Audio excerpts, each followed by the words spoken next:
தமிழகத்திலேயே மிகவும் பிரசித்தி பெற்ற சிவாலயங்களில் ஒன்றானது நெல்லையப்பர் கோவில். இந்த கோவில்ல ஓடக்கூடிய தேர் வந்து ஆசியாவிலேயே அதிக எடை கொண்ட தேர். அதாவது 480 டன் எடை கொண்ட அந்த தேர் வந்து 35க்கு 35 என்ற அடி அகலத்துல நீளத்துல இருக்கக்கூடிய தேர். இந்த தேர் நிறுத்தக்கூடிய அந்த நிலையம் வந்து சாலை விரிவாக்க பணி உள்ளிட்டவைகளின் காரணமாக பள்ளமான இடத்திற்கு சென்றதன் காரணமாக தற்போது அந்த இடத்துல வந்து கோவில் நிர்வாகம் மற்றும் இந்து சமய அறநிலைத்துறை சார்பில் புதிதாக கருங்கல் தளம் அமைத்து புதிய நிலையம் அமைக்கும் பணி வந்து கடந்த 2 மாதங்களாக நடைபெற்று வந்தது. சுமார் 40 அடி நீளத்திற்கு 40 அடி அகலத்திற்கு 2 அடியிலிருந்து 2.5 அடி நீளம் கொண்ட கருங்கல் தளம் பாவி அந்த இடத்துல புதிய நிலையம் வந்து அமைக்கப்பட்டது. தற்போது அந்த பணிக்காக தேர், அதாவது நெல்லையப்பர் தேர் வந்து சுமார் 10 அடி தூரம் வந்து பின்னால் தள்ளி நிறுத்தப்பட்டிருந்தது. தற்போது பணிகள் நிறைவு பெற்ற நிலையில அந்த தேரை வந்து புதிய நிலையத்துல நிறுத்தக்கூடிய பணி வந்து இன்றைய தினம் வந்து காலை நடைபெற்றது.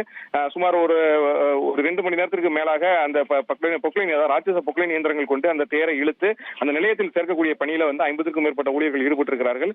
தேர் வந்து பள்ளத்திலிருந்து புதிதாக அமைக்கப்பட்ட அந்த கருங்கல் தளத்திற்கு வந்து கொண்டு செல்லக்கூடிய நிலையில ரத வீதிகளில் போக்குவரத்தும் நிறுத்தம் செய்யப்பட்டிருக்கிறது. தொடர்ந்து அந்த தேர் நிலையம் நிறுத்தக்கூடிய பணி வந்து ஊழியர்கள் மூலம் நடந்து கொண்டிருக்கிறது. ராட்சச பொக்லைன் இயந்திரங்கள், ஜேசிபி இயந்திரங்கள் கொண்டு அந்த தேர் வந்து இழுத்து அந்த நிலையத்துல வந்து சேர்க்கக்கூடிய பணியில ஊழியர்கள் ஈடுபட்டிருக்கிறார்கள்.